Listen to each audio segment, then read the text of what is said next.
प्यारे बच्चों, आप लोगों का बोर्ड एग्जाम बहुत नज़दीक है और यहाँ से हम केमिस्ट्री के ऐसे ऑब्जेक्टिव क्वेश्चन को डिस्कस करेंगे जो क्वेश्चन आप लोगों के एग्जाम में छपने का बहुत ज़्यादा संभावना है। तो आप लोग ये सब क्वेश्चन को आप लोग कंप्लीट करेंगे और आप लोग इसको याद कर लेंगे और यही क्वेश्चन सेम टू सेम आप लोग एग्जाम में देखने को मिलेगा।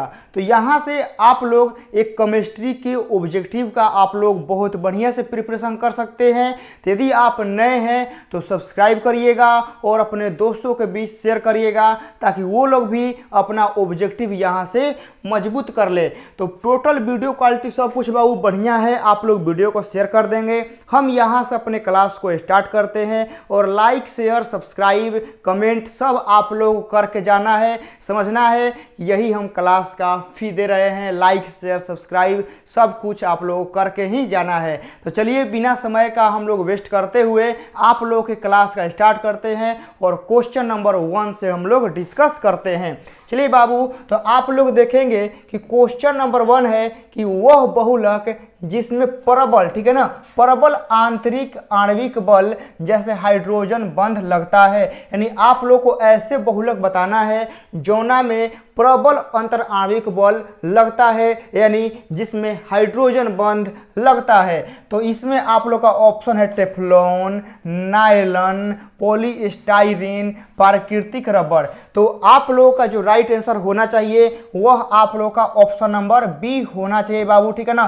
क्योंकि नायलॉन 6 में क्या होता है बाबू लोग, हम लोग का परबल अंतर आणविक बल लगता है यानी हाइड्रोजन बंध लगता है। तो पहला का हम लोग का बी राइट आंसर होगा जो कि आप लोग दिए हैं और मुझे उम्मीद है कि आप लोगों का तैयारी बहुत बढ़िया होगा। आगे चलते हैं और एहिजा से आप लोग के लिए हम लिख के भी ला दिए हैं, आप लोग देख सकते हैं, ठीक है ना, कि नायलॉन और पॉलिएस्टर में हाइड्रोजन बंध जैसे मजबूत अंतर आणविक बल होते हैं, ठीक है ना। तो आप लोगों के लिए नोट करके भी ला दिए हैं ताकि आप लोग यदि नोट कर रहे होंगे तो कंसेप्ट के साथ आप लोग नोट करेंगे ताकि किसी भी क्वेश्चन में आप लोगों को दिक्कत न हो। तो आगे चलते हैं और क्वेश्चन नंबर 2 आप लोगों के स्क्रीन पर है और आप लोग इसका राइट आंसर बताएंगे बाबू, ठीक है ना। बहुत ही प्यारा सवाल है और आप लोगों से उम्मीद भी हम प्यारा ही करते हैं कि आप लोग आंसर बहुत खूबसूरती के साथ देंगे। चलिए 2 नंबर सवाल है कि सेलुलोज पॉलीवाइनिल क्लोराइड नायलॉन तथा प्राकृतिक रबर में किस बहुलक में सबसे कमजोर अंतर आणविक बल है। मतलब ओहिजा पूछा था हाइड्रोजन बंधन, एहिजा पूछा है सबसे कमजोर, ठीक है ना। तो सबसे कमजोर कौना में होता है बाबू, तो सबसे कमजोर हमनी के प्राकृतिक रबर में होता है, ठीक है ना। रबर को आप लोग देखे हैं कि रबर जो होता है वह बहुत ही मुलायम होता है, वह तुरंत आप लोग ऐसे करेंगे तो वह टूट जाता है, भंगुर हो जाता है। तो प्राकृतिक रबर जो होते हैं उसमें जो बल लगते हैं बहुत कमजोर लगते हैं, आपको याद रखना है। तो इसका राइट आंसर हम लोग का हो जाएगा बाबू, डी हो जाएगा सेकेंड का, ठीक है ना। एहिजा से हमने के आगे चलते हैं बाबू और क्वेश्चन नंबर 3 का आप लोग आंसर देंगे, ठीक है ना। क्वेश्चन नंबर 3 का आप लोग आंसर देंगे और आप लोग सही आंसर देंगे, ठीक है ना। सही आंसर आप लोगों को देना है बाबू, इसमें कोई भी स्टूडेंट गलती नहीं करेगा। चलिए क्वेश्चन नंबर 3 है कि निम्नलिखित में सघनन बहुलक है। तो सघनन बहुलक में आप लोग का रबर ऑप्शन में है, आप लोग का प्रोटीन है, पीवीसी है और पॉलीथीन है। तो आप लोग जल्दी चारों ऑप्शन में से आप लोग देंगे। तो सघनन बहुलक जो होता है बाबू वह हमनी के प्रोटीन होता है, ऑप्शन नंबर हम लोग का बी राइट आंसर होगा, ठीक है ना। क्या होगा बाबू, ऑप्शन नंबर जो होगा हम लोग का बी राइट आंसर होगा, प्रोटीन राइट आंसर होगा, ठीक है ना। आगे चलते हैं क्वेश्चन नंबर 4 आने से पहले यहाँ आप लोगों के लिए कुछ नोट करके लाए हैं। देखिए ध्यान समझिएगा क्या है कि प्रोटीन अल्फा एमिनो एसिड के सघनक बहुलक है। देख रहे हैं ना, प्रोटीन जो है अल्फा एमिनो एसिड के क्या है, सघनक बहुलक है। ऐसा इसलिए है क्योंकि हाइड्रोलोसिस पर protein alpha amino acid monomers बनाते हैं, ठीक है ना। तो ये आप लोग के लिए हम लिख के ला दिए हैं ताकि ये जैसे आप लोग थ्योरी के कॉपी पे नोट कर लीजिए और कभी भी आप लोग को रिवाइज करना होगा तो इस कंसेप्ट को रिवाइज करिएगा, तो ये से आप लोग का आंसर मिल जाएगा। आगे चलते हैं बाबू, क्वेश्चन नंबर 4 का आंसर आप लोग देंगे और बहुत ही अच्छा सवाल है, ठीक है ना। क्वेश्चन नंबर 4 का आप लोगों से आंसर बहुत ही हम अच्छा उम्मीद किए हैं, बहुत पॉजिटिव उम्मीद किए हैं कि आप लोग सही आंसर देंगे। 4 नंबर देखिए बाबू, निम्नलिखित में ताप ऋण बहुलक है कौन है बताना है। नायलॉन 6 है, बेकेलाइट है और नायलॉन 6 है और SBR है। तो आप लोगों का जो राइट आंसर होना चाहिए वह ऑप्शन नंबर हम लोग का बी होगा, ठीक है ना, बेकेलाइट, ठीक है ना। तो इस क्वेश्चन नंबर 4 का जो राइट आंसर होगा वह हमारे को ऑप्शन नंबर बी होगा, बेकेलाइट, ठीक है। आगे चलते हैं बाबू क्वेश्चन नंबर 5 की तरफ, बट यह कुछ लिखे हैं कि ताप ऋण बहुलक जो होता है वह क्या होता है, आप लोग देख लीजिए, ठीक है ना। ताप ऋण जो बहुलक होता है वह आप लोग के लिए सब कुछ लिख के ला दिए हैं और यह आप लोग इसको अपने नोट वाले कॉपी पर आप लोग जल्दी से लिख लीजिए, ठीक है ना। स्क्रीनशॉट लेके आप लोग इसको लिख लेंगे, ठीक है ना।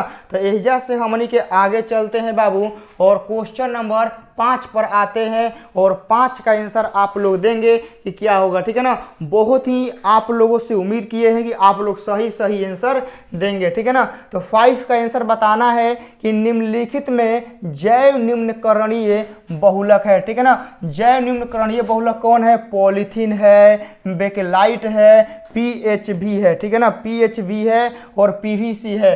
तो बताएंगे कि 5 का राइट आंसर क्या होगा, जल्दी बताइए बाबू 5 का राइट आंसर क्या होगा, ठीक है ना।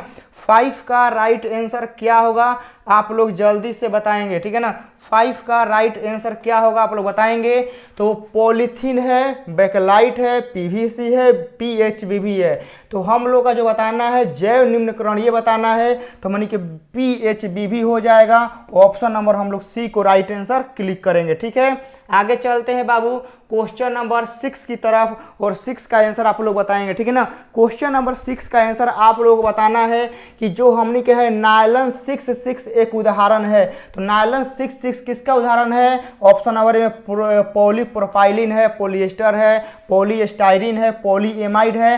तो आप लोग जो पढ़े होंगे थ्योरी में कि जो नायलॉन 6 है बाबू, ठीक है ना, जो हमनी के नायलॉन 6 है वह हमनी किसका है, पॉलीएमाइड का है। तो ऑप्शन नंबर क्या हो जाएगा, सी हो जाएगा, ठीक है ना। तो हम लोग का 6 का सी राइट आंसर होगा।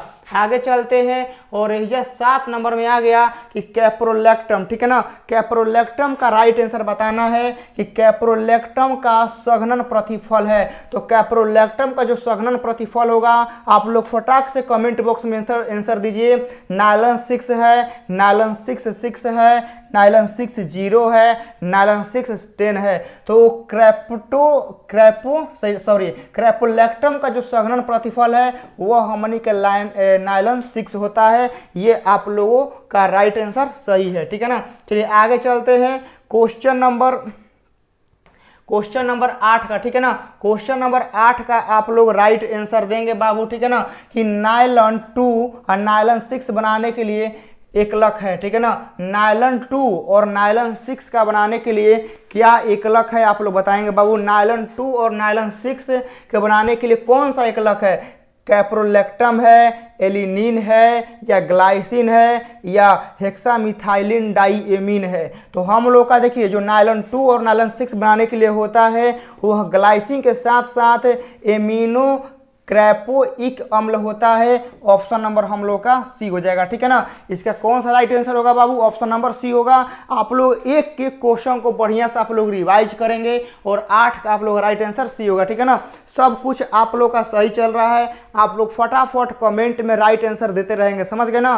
कमेंट आप लोग का सब कुछ देख रहे हैं, आप लोग फटाक से राइट आंसर देंगे। कोई भी स्टूडेंट रुकेगा नहीं, कोई भी स्टूडेंट झुकेगा नहीं, कोई भी स्टूडेंट डरेगा नहीं, क्योंकि सभी लोग को आंसर देना है, ठीक है ना। चलिए आगे चलते हैं क्वेश्चन नंबर 9 की तरफ, ठीक है ना। आगे चलते हैं क्वेश्चन नंबर 9 की तरफ, ये आप लोग का इंग्लिश में है। चलिए 9 नंबर क्वेश्चन आप लोग की स्क्रीन पर है और आप लोग बताएंगे कि गिलपटल बहुलक प्राप्त होता है ग्लाइकल के निम्न अभिक्रिया के साथ। यानी हम लोग को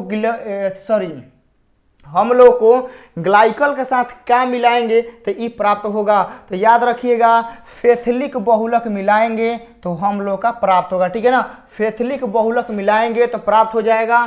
तो 9 का क्या होगा, बी राइट आंसर होगा। आगे चलते हैं क्वेश्चन नंबर 10 की तरफ। बटहिजा आप लोग के लिए लिख दिए हैं कि कैसे प्राप्त होता है, ठीक है ना। तो इसको आप लोग याद रखेंगे, क्या करेंगे, याद रखेंगे। ये आप लोग के लिए हम लिख दिए हैं। आगे चलते हैं बाबू क्वेश्चन नंबर 10 के तरफ और आप लोग बताएंगे, ठीक है ना। किस बहुलक का उपयोग औषधि के नियंत्रण मोचन में होता है, बताएंगे। 10 का राइट आंसर बताएंगे कि किस बहुलक का, ठीक है ना, किस बहुलक का उपयोग औषधि के नियंत्रित मोचन में होता है। तो आप लोगों का राइट आंसर सही आना चाहिए। SBR है, PTFE है, PHBV है और पैन है। 10 का आप लोगों को राइट आंसर बताना है, क्या होगा, जल्दी से फटाक से कमेंट बॉक्स में आप लोग देंगे, ठीक है ना। SBR होगा, PTFE होगा, पैन होगा, PHB होगा। तो 10 का राइट आंसर हमनी के बाबू सी होगा, ठीक है ना। क्या होगा, 10 का हमनी के सी होगा। आगे चलते हैं क्वेश्चन नंबर 11 की तरफ। आप लोग बताएंगे कि एडोनिसिन निम्नलिखित में से किसका उदाहरण है, ठीक है ना। एडोनोसिन निम्नलिखित में से किसका उदाहरण है, न्यूक्लियोटाइड का, न्यूक्लियोसाइड का, पिरिमिडिन भस्म का कि प्यूरिन भस्म का। तो 11 के बताएंगे कि 11 का राइट आंसर क्या होगा, ठीक है ना।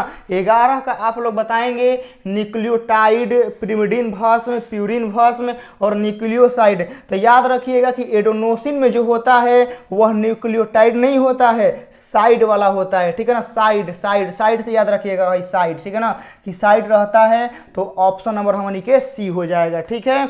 आगे चलते हैं क्वेश्चन नंबर 12 आप लोगों के स्क्रीन पर है और बताएंगे कि इसमें कि निम्न में से कौन पाइरिमिडिन भस्म नहीं है, नहीं है बताना है 12 का, ठीक है ना। तो 12 का आप लोग जल्दी से बताएंगे, फटाक से, सब कुछ हम देख रहे हैं, ठीक है ना।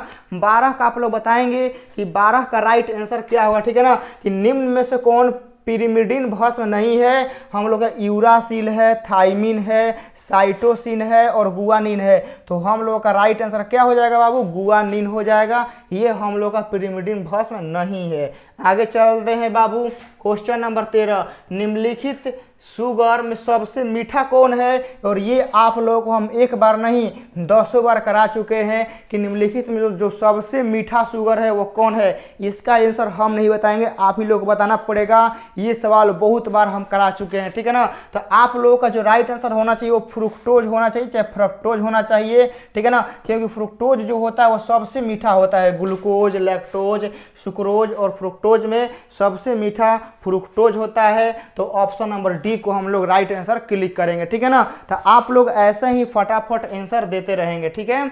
आगे चलते हैं क्वेश्चन नंबर 14। एंजाइम क्या है। ये सवाल 2016 में 17 में हर एक बार पूछा जाता है कि एंजाइम क्या है। तो एंजाइम बाबू हमनी के एक प्रोटीन है, याद रखिएगा, ठीक है ना। एंजाइम क्या है, तो एंजाइम हमनी के प्रोटीन है, आप लोग याद रखेंगे, समझ गए ना। एंजाइम क्या है, प्रोटीन है। आगे चलते हैं क्वेश्चन नंबर 15 आप लोगों के स्क्रीन पर है और आप लोग बताएंगे कि विषम चक्रीय पार्श्व श्रृंखला निम्न एमिनो अम्ल प्राप्त होता है। तो आप लोग सामने ऑप्शन है लाइसिन, टाइरोसिन, सेरीन और प्रोलिन। तो 15 का राइट आंसर आप बताएंगे कि क्या होगा, ठीक है ना। 15 का राइट आंसर आप लोग बताएंगे कि इसका राइट आंसर क्या होगा, लाइसिन होगा, टाइरोसिन होगा, सेरीन होगा, प्रोलिन होगा। देखिए प्रोलिन में एक होता है एल प्रोलिन, समझ गए ना। प्रोलिन में होता है एक एल प्रोलिन, तो एल प्रोलिन इसका बेस्ट आंसर है। बट इसमें एल प्रोलिन नहीं है तो हम लोग प्रोलिन को ही राइट आंसर क्लिक करेंगे और 15 का राइट आंसर हम लोग सी क्लिक करेंगे, ठीक है। आगे चलते हैं बाबू क्वेश्चन नंबर 16 के तरफ। एंजाइम क्या करता है आप लोगों को बताना है, ठीक है ना। एंजाइम क्या करता है, एमिनो अम्ल से बनता है, नहीं। कार्बोहाइड्रेट से बनता है, नहीं, ठीक है ना। तो किससे बनता है, शरीर के ताप पर अनकलतम, ठीक है ना, क्रियाशील रखता है, ठीक है ना। शरीर के ताप से इसका क्या होता है, रिलेशन होता है। तो 16 का ए हो जाएगा, ठीक है। आगे चलते हैं क्वेश्चन नंबर 16 इंग्लिश में है, ठीक है ना। चलिए 17 आप लोगों को बताना है कि इसका राइट आंसर क्या होगा, ठीक है ना। कि एंजाइम जो मोनोसेकेराइड से अल्कोहल बनाने में सहायता करता है वह क्या करता है, ठीक है ना। एंजाइम जो मोनोसेकेराइड से अल्कोहल बनाने में जो सहायता करता है वह कौन करता है? लैक्टोज करता है, एमाइलेज करता है, डाइएस्टेज करता है, जाइमेज करता है, कौन करता है आप लोगों को बताना है, ठीक है ना। तो इसमें जो सहायता करता है वह हम लोग का जाइमेज करता है, ठीक है ना। तो ऑप्शन नंबर डी को हम लोग राइट आंसर क्लिक करेंगे, समझ गए। आगे बढ़ते हैं बाबू, आप लोग ऐसे ही फटाक से आप लोग आंसर देते रहेंगे। क्वेश्चन नंबर 18 आप लोगों के स्क्रीन पर है, बताएंगे कि एक जीवीय उत्प्रेरक है। एक जीवीय उत्प्रेरक कौन है बाबू? कार्बोहाइड्रेट है, एंजाइम है, अमीनो अम्ल है, पेप्टाइड है। तो याद रखिएगा जो जीवीय उत्प्रेरक होता है वह हमनी के एंजाइम होता है, ठीक है ना। जीवीय उत्प्रेरक जो होता है वह हमनी के कौन होता है? एंजाइम होता है। आप लोग को याद होगा और आप लोग फटाफट आप लोग आंसर देंगे बाबू, ठीक है ना। कोई रुकेगा नहीं, फटाफट आप लोग सभी लोग आंसर देंगे, क्योंकि जो एक जीवीय उत्प्रेरक होता है वह हमने कौन होता है? एंजाइम होता है। आगे बढ़ते हैं, क्वेश्चन नंबर 19 आप लोग की स्क्रीन पर है बाबू कि निम्न में से कौन सा ज्विटर आयन बनाने का उदाहरण है? ज्विटर आयन बनाने में कौन सा भाग लेता है? यूरिया लेता है, ग्लाइसिन लेता है, अमोनिया लेता है, कि अल्फा एलानिन लेता है। तो याद रखिएगा बाबू कि जो ज्विटर आयन होता है, ठीक है ना, जो ज्विटर आयन होता है एकरा के बनाने में हमनी के अल्फा एलिनिन हमनी के भाग लेता है। तो ये हमनी के डी राइट आंसर हो जाएगा। आगे चलते हैं क्वेश्चन नंबर 20 की तरफ, और ये आप लोग के लिए लिख के ला दिए हैं, ठीक है ना। कि ज्विटर आयन का एक उदाहरण सभी एमिनो एसिड है, क्योंकि वे ध्रुवीय रूप में मौजूद रहने में सक्षम है, जैसे एलिनिन हो गया, ग्लाइसिन हो गया, प्रोलाइन हो गया आदि। ये सब आप लोगों को लिख लेना है। चलिए, विटामिन ए कहलाता है, क्या कहलाता है, ठीक है ना। विटामिन से सवाल एगो दूगो रहता है, वो पहले ही बताते हैं, ठीक है ना। विटामिन से एगो दूगो सवाल रहता है, तो आप लोग विटामिन जैसे सवाल को क्या करेंगे, आप लोग बढ़िया से उस पर पकड़ बना लेंगे, और हम हर एक सवाल में विटामिन के एगो दूगो सवाल लेके आते हैं, ठीक है ना। तो विटामिन ए कहलाता है, विटामिन ए क्या कहलाता है? स्कॉर्बिक, कैल्सिफेरॉल, टोकोफेरॉल या रेटिनॉल। तो विटामिन ए जो होता है वह रेटिनॉल होता है। ऑप्शन नंबर क्या हो जाएगा? ऑप्शन नंबर हमारे के बी हो जाएगा। आगे चलते हैं, क्वेश्चन नंबर 21 सैलोल क्या है आप लोगों को बताना है, ठीक है ना। सैलोल क्या है? क्वेश्चन नंबर 21 का राइट आंसर बताना है कि सैलोल क्या है, ठीक है ना। तो सैलोल आप लोगों को बताना है कि एसिटाइल है, सैलिसाइलिक है, या फिनाइल सैलिसाइलेट है, मेथिल सैलिसाइलेट है, इनमें से कोई नहीं है। तो जो सैलोल होता है बाबू लोग ना, वह हमनी के फिनाइल और सैलिसाइलेट होता है। तो इसका राइट आंसर हमनी के बी हो जाएगा, ठीक है ना। तो 21 का राइट आंसर क्या होगा बाबू? बी होगा। और आप लोगों से उम्मीद है कि आप लोग राइट आंसर दिए होंगे, ठीक है ना। आगे चलते हैं बाबू, और क्वेश्चन नंबर 22 की तरफ हमने के आगे बढ़ते हैं, और ये आप लोग के लिए लिख के ला दिए, जल्दी से लिखिए, ठीक है ना। ये आप लोग के लिए हम लिख के ला दिए हैं ताकि आप लोग इसको बढ़िया से नोट कर लीजिए, ठीक है ना। चलिए आगे चलते हैं बाबू, क्वेश्चन नंबर 21 इंग्लिश में है। चलिए क्वेश्चन नंबर 22 सैलोल क्या है? देखिए सैलोल क्या है, इसका आंसर यहीं पर मिल जाएगा। देखिए ये लिखे हैं ना, आ जाइए, देखिए सैलोल क्या है। सैलोल एक उपयोग छोटी आंत के लिए मौखिक रूप से प्रशासित एंटीसेप्टिक है। सैलोल क्या है? एंटीसेप्टिक है। अब आइए सवाल पर, अब आइए बाबू सवाल पर, देखिए सैलोल क्या है। तो सैलोल आप लोग को मिल गया है जवाब कि सैलोल हमनी के क्या है? सैलोल हमनी के एंटीसेप्टिक है। देख रहे हैं ना कॉन्सेप्ट का पावर, कि एगो छोटा सा खाली लिख दिए कि नहीं कि अगला ऑब्जेक्टिव वही खत्म हो गया। सैलोल क्या है बाबू? सैलोल हमनी के एंटीसेप्टिक है। आगे चलते हैं क्वेश्चन नंबर 23 के ऊपर, ठीक है ना। क्या है कि पैरासीटामोल का उपयोग किया जाता है। पैरासीटामोल जो बुखार में लगता है, ठीक है ना, जो बुखार में यूज होता है, तो वह किस में यूज होता है? एंटीबायोटिक में होता है, एंटी मलेरियल में होता है, आर्सेनिकल में होता है, कि एंटीपायरेटिक में होता है? तो ये एंटीपायरेटिक में होता है यूज बाबू, क्योंकि ये बुखार वाला दवा है, ठीक है ना। पैरासीटामोल बुखार वाला दवा है, इसीलिए एक यूज हमने के एंटीपायरेटिक के रूप में करते हैं। तो आप लोगों से उम्मीद यही था और आप लोग आंसर दिए होंगे। चलिए टीजोन को विनष्ट करता है कौन करता है बताइए। क्वेश्चन नंबर 24 का राइट आंसर आप लोगों को बताना है कि टीजन को नष्ट करता है, टीजन को कौन नष्ट करता है, ठीक है ना, सॉरी विनष्ट करता है। इंसुलिन हो गया, एंटीबायोटिक हो गया, क्रोमोप्रोटीन हो गया, फास्फोप्रोटीन हो गया। तो 24 का राइट आंसर आप लोग बताएंगे जल्दी से, क्या होगा फटाक से जल्दी से कमेंट बॉक्स में बताइए 24 का क्या राइट आंसर है बाबू। तो एंटीबायोटिक होगा, ठीक है ना, क्योंकि टीजोन को जो विनष्ट करता है वह हमने के एंटीबायोटिक करता है, तो बी राइट आंसर हो जाएगा। आगे चलते हैं क्वेश्चन नंबर 25। आप लोगों को बताना है बाबू कि क्लोरामेफेनिकोल क्या है, ठीक है ना। 25 का राइट आंसर बताना है कि क्लोरामेफेनिकोल जो है वह क्या है, आप लोग बताना है जल्दी से बताइए, जल्दी से बाबू। 25 का राइट आंसर आप लोग बताना है क्या है। तो इसका जो राइट आंसर होगा वह ब्रॉड स्पेक्ट्रम एंटीबायोटिक होता है, ठीक है ना।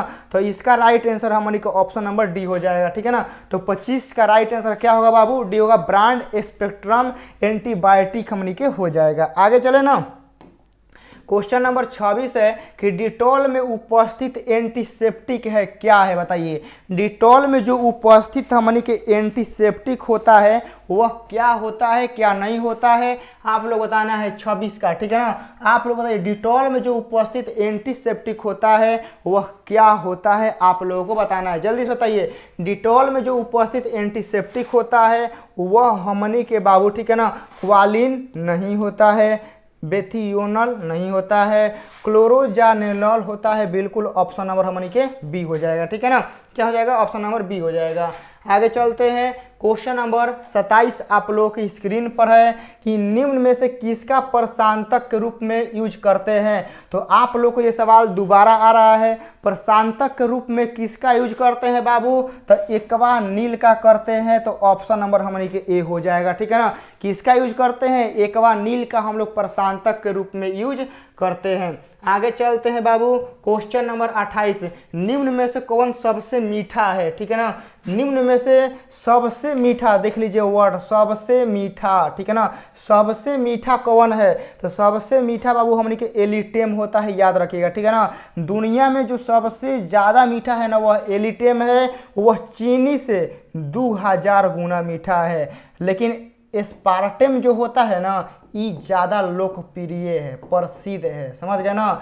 देखिए ये देखिए एस्पार्टेम जो होता है ना, खान पान हो गया, चाहे मतलब कोनो विशिष्ट हम लोग को कुछ बनाना है मीठा तो ओकरा में एस्पार्टेम का यूज होता है, लेकिन एलिटेम का यूज नहीं होता है। एलिटेम का यूज नगण्य के बराबर होता है। क्यों नहीं होता है कि ससुरा इतना मीठा है, इतना मीठा है कि आप किसी चीज़ में थोड़ा सा भी मिला दीजिएगा ना तो मिठास कंट्रोल से बाहर हो जाएगा। मतलब इतना मीठा रहेगा ना कि कंट्रोल से बाहर हो जाएगा, वो खाने लायक आप खा ही नहीं सकते, इतना समझिए, ये इतना मीठा होता है, ठीक है ना। तो इसीलिए एलिटेम सबसे मीठा है बट इसका यूज नहीं होता है। लेकिन एस्पार्टेम का है कि एकरा से कम मीठा है, ठीक है ना, लेकिन सबसे ज़्यादा लोकप्रिय है, चीनी से 100 गुना मीठा होता है, ठीक है।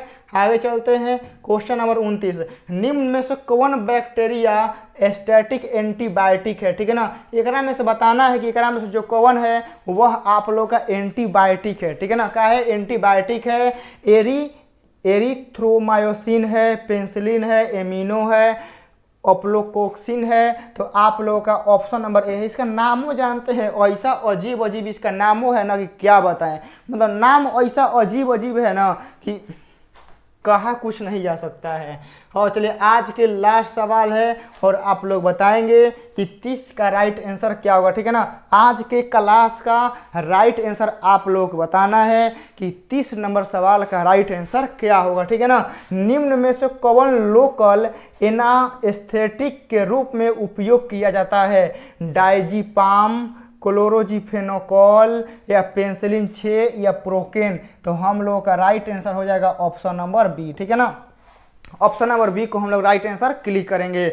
और आज के इस क्लास में हम लोग 30 क्वेश्चन डिस्कस कर लिए हैं। तो उम्मीद है कि आप लोग को जो यह वीडियो हम प्रोवाइड किए हैं बहुत अच्छा लगा होगा। आप लोग चाहेंगे तो इसका नोट्स जो आप लोग प्रोवाइड किए हैं नोट्स भी बना सकते हैं। तो आप लोगों को ये वीडियो कैसा लगा कमेंट बॉक्स में बताना है। नए हैं तो सब्सक्राइब करिएगा, लाइक शेयर और आप लोग सब कुछ कमेंट करके जाना है और बताना है कि आपको किस चीज़ में दिक्कत है, कौन सा कमजोरी है। हम नेक्स्ट वीडियो उसी पर लाएंगे। तो मिलते हैं किसी दूसरे वीडियो में, तब तक के लिए आप इसको बढ़िया से तैयार करिए। चलिए मन लगा के पढ़िएगा बाबू, ठीक है ना। मिलते हैं दूसरे वीडियो में।